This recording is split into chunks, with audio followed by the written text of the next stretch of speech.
নমস্কাৰ আজি মই তোমালোকক বৃত্তখণ্ডৰ ধাৰণাটো বুজাই দিম তেছোৱা বৃত্তখণ্ড এডাল জিয়া আৰু অনুৰূপ চাপৰ মাজৰ বৃত্তীয় অঞ্চলৰ অংশটোক এটা বৃত্তখণ্ড বোলে তেছাবা ও কেন্দ্ৰীয় বৃত্তটোৰ ACB এটা চাপ আৰু AB জিয়া এতিয়া চাবা AB জিয়া আৰু ACB আগুৰি থকা খণ্ডটোক আমি বৃত্তখণ্ড বুলি কওঁ তেছোৱা যেনে ও কেন্দ্ৰীয় বৃত্তটোৰ ACB এটা চাপ আৰু AB এডাল জিয়া AB জিয়া আৰু ACB চাপটোৱে আগুৰি থকা খণ্ডটোক বৃত্তখণ্ড বোলে গতিকে ACB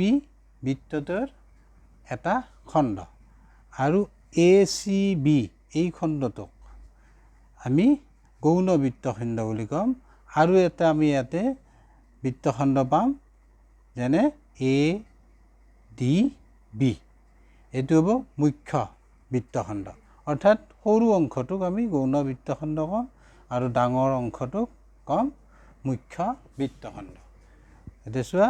ACB হ'ল বৃত্তটোৰ গৌণ বৃত্তখণ্ড আৰু ADB হ'ল মুখ্য বৃত্তখণ্ড